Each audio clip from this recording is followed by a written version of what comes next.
Hello, আসসালামু আলাইকুম। সবাই কেমন আছেন? আশা করি সবাই অনেক ভালো আছেন। চলে এসেছি আপনাদের মাঝে ক্রোকোব্লক সিরিজের নতুন আরেকটি ভিডিও নিয়ে। আজকে আমরা খুব ইন্টারেস্টিং একটা টপিক দেখতে চলেছি এবং আজকে আমরা যেটি দেখব সেটি আসলে অসাধারণ একটা ফিচার, কারণ আমাদের ডিজাইন এবং ডাইনামিক দুইটা ব্যাপারে এই জিনিসটা আমাদের অনেক হেল্প করবে।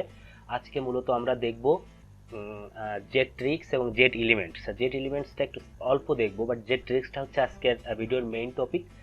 জেট ট্রিক্সে কিন্তু বেশ গুরুত্বপূর্ণ কয়েকটা ফিচার আছে যেগুলো আমরা ম্যাক্সিমাম জানি না, বাট জানলেও হয়তো প্রপার ইউজটা জানি না। তো আমি চেষ্টা করব আজকের ভিডিওতে কিভাবে জেট ট্রিক্সের এই ফিচারগুলো প্রফেশনাল ওয়েতে ব্যবহার করা যায়, এবং আমি ইউজ কেসটা বোঝানোর চেষ্টা করব যে কোন পারপোজে আসলে এগুলো ব্যবহার করা হয়। তো চলুন কথা না বাড়িয়ে আমরা সরাসরি চলে যাই আমাদের কম্পিউটার স্ক্রিনে।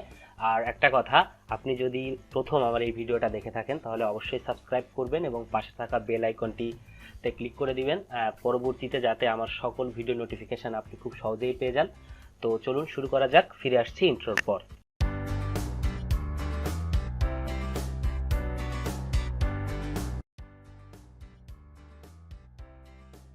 তো চলুন শুরু করা যাক। আমরা যেহেতু আজকের ভিডিওতে জেট ট্রিক্স এবং জেট এলিমেন্টস দুইটা বিষয় দেখব এবং জেট ট্রিক্স ব্যাপারটা বেশি দেখব।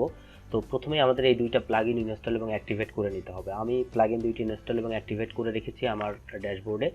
আমি ডিসক্রিপশন বক্সে দুইটা প্লাগইনের ডাউনলোড লিঙ্ক দিয়ে দিব, আপনারা ডাউনলোড করে নেবেন, তাহলে আমার মতো অপশন পেয়ে যাবেন। হ্যাঁ, তো এই যে জেট ট্রিক্স আছে এবং জেট এলিমেন্টস আছে, এলিমেন্টস ফর এলিমেন্টেড, এই দুইটা অবশ্যই ডাউনলোড করে নেবেন। বাকিগুলো না হলেও আমি যে অপশনগুলো দেখাবো সেগুলো আপনারা পেয়ে যাবেন, সেই ফাংশনগুলো পেয়ে যাবেন।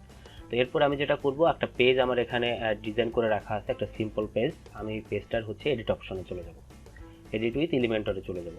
এলিমেন্টরে যাওয়ার পর আমরা প্রথমে সেকশন প্যারালাক্স ইফেক্টটা দেখব, সেকশন প্যারালাক্স ইফেক্ট। এবং এই সেকশন প্যারালাক্স ইফেক্টের যে ফাংশনটা, এই ফাংশনটা মূলত আসতেছে জেট এলিমেন্টস ফর এলিমেন্টার এটা থেকে। হ্যাঁ, তো আমরা একটু যাই এডিট পেজে এবং এডিট মোডে গিয়ে আমরা যেটা করব, প্রথমে আমরা একটু 2 কলাম বিশিষ্ট একটা সেকশন নিয়ে নেব এবং এই 2 কলাম বিশিষ্ট সেকশন নেওয়ার পরে এর একটা প্যাডিং দিয়ে দিব উপর নিচে। ধরেন আমরা উপর নিচে হচ্ছে 200 পিক্সেল করে করে একটা প্যাডিং দিয়ে দিলাম। দেওয়ার পর আমরা যেটা করব, এই সাইডে একটা নর্মাল ইমেজ রাখতে পারি চাইলে আমরা। তো আমরা ধরেন একটা নর্মাল ইমেজ রাখি এই সাইডে। এটা আপনি অন্যভাবেও করতে পারেন, কোনো সমস্যা নেই, বাট আমি এখানে একটা নর্মাল ইমেজ রাখার চেষ্টা করতেছি। ধরেন এই ইমেজটা এখানে নর্মালি দিয়ে দিলাম, বা এত বড় ইমেজ না দিই, আমরা এখানে ইমেজ না দিলেও চলবে। হ্যাঁ, আমরা এখানে একটা কাজ করি, যেহেতু আচ্ছা দেখি ছোট ইমেজ আমার পিসিতে আছে, এখানে একটা ছোট ইমেজ হইলে বিষয়টা বুঝতে সহজ হবে। তো আমরা যদি একটু যাই এবং একটু দেখার চেষ্টা করি কোনো শর্ট ইমেজ আছে কিনা। ওকে ওকে, একটু দেখি। আচ্ছা, আমরা এই ছোট ইমেজটা দিলে দেখি কেমন হয়। এই ইমেজটা দেই, হ্যাঁ এটা দিলে আমাদের কাজ হবে, যেহেতু অবস্থায় আছে। এখন আমরা যেটা করব, এইখানে ধরেন আপনি একটা টেক্সট রেখে দিতে পারেন, এবং এটা ভার্টিক্যাল অ্যালাইনমেন্ট মিডল করে দিলেন, জাস্ট ডিজাইন আর কি। এখন আমরা যদি এই সেকশনটাতে ক্লিক করি এবং আমরা যদি লেআউটসে যাই, তাহলে দেখেন এইখানে জেট সেকশন প্যারালাক্স আছে। এই অপশনটা মূলত আসতেছে এলিমেন্টস ফর এলিমেন্টার থেকে। হ্যাঁ, এখন এইখানে আসার পর আপনি একটা আইটেম অ্যাড করবেন এবং অ্যাড করার পর আপনি যদি এইটার ব্যাকগ্রাউন্ডে একটা ইমেজ দিয়ে দেন, যে কোনো একটা ইমেজ ধরেন আপনি এখানে আপলোড করে দিলেন, এই ইমেজটা আপলোড করে দিলেন, দেওয়ার পরে এইখানে দিয়ে দিলেন দেখেন। এবং আমরা যদি এইখানে এসে ব্যাকগ্রাউন্ড ইমেজটা কভার করে দেই, এরকম অবস্থায় আছে। এরপর আমরা যদি একটু স্ক্রল করি, তাহলে দেখেন এই যে ইমেজটা কিন্তু হচ্ছে হয়ে গেছে। হ্যাঁ, হচ্ছে কি বলে, প্যারালাক্স হয়ে গেছে। আমরা যদি এটাকে একটু সাদা কালার করে দেই, তাহলে বুঝতে সহজ হবে। আমরা এটাকে একটু সাদা কালার করে দিলাম এবং টাইপোগ্রাফি থেকে এসে এটা একটু বড় করে দিলাম।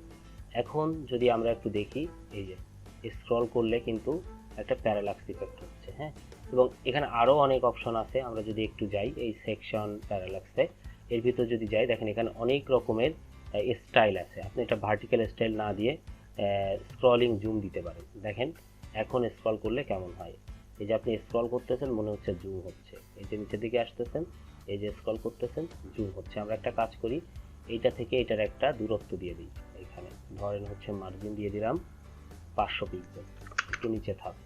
বা হচ্ছে 300 পিক্সেল দিয়ে দিলাম। এখন যদি আমরা একটু স্ক্রল করি, আমাদের ফুল ওয়েবসাইট এটা, এখান থেকে আসবো, এই দেখেন জুম হচ্ছে, জুম হওয়ার পরে তারপরে এটা চলে যাচ্ছে, আবার পিছনে যাচ্ছে, জুম হচ্ছে। হ্যাঁ, এবং এখানে অনেকগুলো ইফেক্ট আছে এবং ইফেক্টগুলোর কিন্তু আপনি টাইম ডিউরেশনটাও ম্যানেজ করতে পারেন। এই যে এটা স্পিডটা কেমন হবে, তারপরে এইখান থেকে আপনি যদি আরেকটা দেন, সেটা হচ্ছে স্ক্রল ব্লার, তাহলে দেখেন কি হবে, আপনি যত স্ক্রল করবেন তত ব্লার হয়ে যাবে। এই যে এরকম আছে, তো আপনি যে স্ক্রল করেন, যত স্ক্রল করবেন আস্তে আস্তে ব্লার হয়ে যাবে, দেখেন ব্লার হয়ে গেছে। হ্যাঁ, তো এখানে আরও অনেকগুলো আছে, এগুলো একটু দেখবেন। স্ক্রল ট্রান্সপারেন্সি যদি এইটা দেন তাহলে দেখেন কেমন হয়। এই যে স্ক্রল করতেছেন, স্ক্রল করলে ট্রান্সপারেন্ট হয়ে যায়, ট্রান্সপারেন্সি হয়ে যাচ্ছে, সাদা সাদা একটা ইয়ে আসতেছে।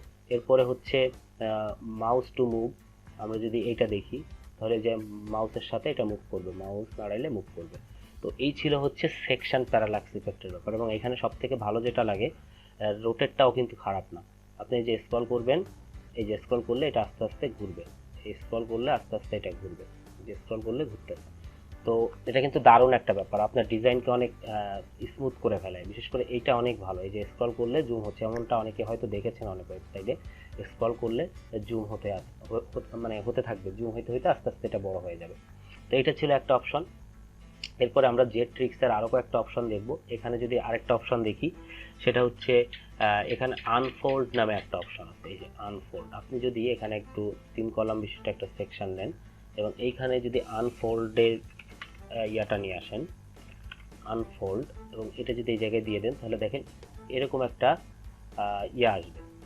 ঠিক আছে, এখন এখানে ক্লিক করলে বাকি অংশ দেখতে পারবেন, এখানে ক্লিক করলে এই অংশটুকু দেখতে পারবেন। এবং এইখানে অনেক কিছু আছে অপশন, যেমন আনফোল্ডের ডিউরেশন কত হবে, কন্টেন্টে যদি যান তাহলে আনফোল্ড আর ফোল্ডের কন্টেন্ট সব এই জায়গায় দেওয়া আছে। এই যে কন্টেন্টগুলো কিন্তু সব এইখানটাতে দেওয়া আছে।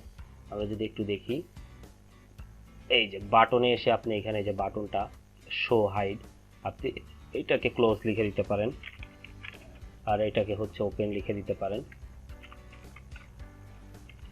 ওপেন। এই যে আপনি এখন ওপেন করতেছেন, আবার এটা ক্লোজ করতে পারবেন। ঠিক আছে, অর্থাৎ আপনি কোনো অংশ দেখাতে চান, কোনো অংশ দেখাতে চান না। হ্যাঁ, এরকম রাখতে পারেন। এটা কিন্তু আমাদের ডিজাইনকে অনেক হেল্প করে, যে ওপেন করলে বাকি অংশটুকু দেখতে পারবো, ওপেন না করলে বাকি অংশটুকু দেখতে পারবো না। তো এটা হচ্ছে ফোল্ডের কাজ। হ্যাঁ, এরপরে আরেকটা আছে, সেটা আমরা একটু দেখি, সেটা হচ্ছে রিড মোর নামে একটা বাটন আছে। হ্যাঁ, তো আমরা যদি একটা মোটামুটি 2 কলাম বিশিষ্ট একটা সেকশন নিই, সেকশন নেওয়ার পর আমরা এই সেকশনে যদি একটা ফর্ম নিয়ে আসি, আমরা যদি এখানে একটা ফর্ম নিয়ে আসি, এই ফর্মটা এখানে যদি দিয়ে দিই, তাহলে ধরেন এটা একটা ফর্ম হিসেবে আছে এই জায়গায়। হ্যাঁ, এই ফর্মটা এখানে আছে। এখন আপনি চাচ্ছেন যে এই ফর্মটা একবারে দেখাবেন না, আপনি ক্লিক না করলে দেখাতে মানে ওপেন হবে না। তো এইখানে রিড মোর বাটনটা আপনি দিয়ে দেন। রিড মোর বাটনটা দিয়ে আপনি আগে এই সেটিংসে আসেন, এইখানে রিড মোর বাটনে লেখেন প্লিজ ওপেন দ্য ফর্ম। ফর্মটা ওপেন করতে বলতেছেন এখান থেকে। ঠিক আছে, তাহলে কি হবে, ফর্মটা এখন ওপেন করার জন্য এখানে ক্লিক করবে। তো এখানে ক্লিক করলেই ফর্মটা ওপেন হবে। সেটা কিভাবে হবে, আপনি প্রথমে এই যেটা আছে এইটার অ্যাডভান্স এসে এখানে একটা সিএসএস দিয়ে দেন, ওপেন নামে একটা আইডি দিয়ে দেন, যে কোনো কিছু দিয়ে দিতে পারেন, ওপেন দিতে পারেন, অন্য যে কোনো কিছু, আইডিটা আপনি নিজের মতো করে দিবেন। দেওয়ার পর এইটাকে ধরবেন, ধরে এই সেকশানে এসে এই জায়গায় এসে সেই আইডিটা ধরাই দিবেন। ধরাই দিলে দেখেন এটা হাইড হয়ে গেছে। এখন আপনি এটা আপডেট করেন, আপডেট করার পর এটাকে একটু ভিজিট করেন, ভিজিট করলে দেখতে পারবেন যে এই জায়গাটাতে আপনার কিন্তু কোনো ফর্ম নেই। আপনি এখানে ক্লিক করেন, এই দেখেন ফর্মটা ওপেন হয়ে যায়। আবার রিলোড করেন, রিলোড করার পর এই যে ফর্মটা বন্ধ আছে, ক্লিক করেন, এই যে ওপেন হয়েছে। এবং ওপেন হওয়ার পরে কিন্তু একটা অ্যানিমেশন হয়ে আসতেছে। ঠিক আছে, আমরা যদি একটু এই সেকশনটার উপর নিচে একটা প্যাডিং দিয়ে দিই তাহলে বুঝতে পারবো। 200 এবং বটমেও হচ্ছে 200 দিয়ে দিই। এখন যদি আপডেট করি, আপডেট করার পর এখানে যদি রিলোড করি, এই যে এখানে এসে ক্লিক করেন, এই দেখেন ওপেন হচ্ছে। তো এই যে ওপেন হওয়ার যে স্টাইলটা, এই স্টাইলটাও কিন্তু আপনি চেঞ্জ করতে পারেন। এখানে দেখেন অনেক রকম ইফেক্ট আছে। আপনি যদি জুম আউট দেন তাহলে জুম আউট হিসেবে কাজ করবে। এখানে ক্লিক করেন, এটা রিলোড করেন, দেখেন এখানে ক্লিক করলে এই যে জুম আউট হয়ে আসছে। তো এটা ছিল আমাদের হচ্ছে মূলত হাইট শো হাইট বাটনের ব্যাপারটা, ঠিক আছে, রিড মোর বাটন। তো এরপরে আমরা আরেকটা দেখব, সেটা হচ্ছে হটস্পট। এখানে হটস্পট নামে একটা অপশন আছে, আমরা যদি একটু যাই হটস্পট, এই যে এটাও কিন্তু জেটট্রিক্স থেকে আসতেছে। আপনি যদি এটা এখানে দেন, দেওয়ার পরে যদি এখানে কোনো একটা ইমেজ আপলোড করেন, ধরেন আপনি যে কোনো একটা ইমেজ এখানে আপলোড করতে যাচ্ছেন, এই ইমেজটাই আপলোড করে দিলাম। এই যে এই ইমেজটা আপলোড করার পর আপনি কিন্তু এই হটস্পট এসে কিন্তু হটস্পট তৈরি করতে পারবেন। এই যে এখানে এখন আমরা যদি আইটেমে যাই এবং এইখানে গিয়ে কিন্তু আমরা হটস্পট তৈরি করতে পারবো। আমরা যদি এখানে ই কমার্স লিখে দিই, তাহলে দেখবেন এখানে একটা ই কমার্সের হটস্পট তৈরি হয়েছে এবং এইটা দিয়ে আপনি এখান থেকে পজিশনটা অ্যাপ্লাই করতে পারবেন। এই যে এখান থেকে আপনি পজিশনটা দেখা দিতে পারবেন যে এক্স্যাক্টলি তাকে কোথায় রাখতে চান, ঠিক আছে। এই যে এখানে এবং এখান থেকে যদি একটু কমাই দেই তাহলে উপরে। এবং আপনি যদি আরেকটা তৈরি করতে চান তাহলে এখানে আরেকটা করেন, এটার নাম দিলেন ধরেন হচ্ছে কার্ট, হ্যাঁ কার্ট নাম দিলেন এবং এটার পজিশনটা আপনি একটু এরকম টাইপের এবং একটু এরকম টাইপের করে দিলেন, হ্যাঁ, তাহলে কিন্তু আরেকটা হটস্পট তৈরি হয়ে গেল।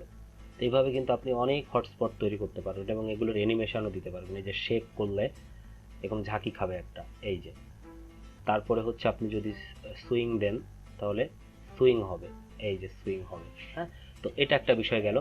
এখন আমরা আরেকটা গুরুত্বপূর্ণ বিষয় দেখব, মজার একটা বিষয় দেখব, সেটা হচ্ছে কি আমরা যদি একটা ফুল সেকশন নিই এবং এই সেকশনটাকে যদি আমরা হচ্ছে ফিট টু স্ক্রিন করে দিই, ফিট টু স্ক্রিন করার পরে আমরা যদি এটার একটা ব্যাকগ্রাউন্ড কালার দিয়ে দিই, ঠিক আছে, আমরা ধরেন একটা মোটামুটি লাল টাইপের একটা ব্যাকগ্রাউন্ড কালার দিয়ে দিলাম এরকম, হ্যাঁ। এখন এইটার একটা অ্যানিমেশন আনবো আমরা জেট ইসের মাধ্যমে, জেট ট্রিক্সের মাধ্যমে। আমরা যদি জেট ট্রিক্সে এখানে ক্লিক করি এবং এনেবল পার্টিকেলস যদি অন করে দেই, তারপরে এখানে দেখবেন হেয়ার নামে একটা অপশন আছে। আমরা যদি এই হেয়ার অপশনটাতে নিউ ট্যাবে ক্লিক করি তাহলে আমরা অনেক স্টাইল পাবো। দেখেন এই যে স্টাইলগুলো আমরা দেখতে পাচ্ছি, আমরা চাইলে কিন্তু এই স্টাইলগুলো আমাদের ওয়েবসাইটে বা আমাদের হচ্ছে আমরা কিন্তু আমাদের প্রজেক্টে কিন্তু আমরা ব্যবহার করতে পারি, হ্যাঁ। তো এখন এটা আসলে কিভাবে আমরা আমাদের প্রজেক্টে ব্যবহার করব সেটাই আমরা দেখব।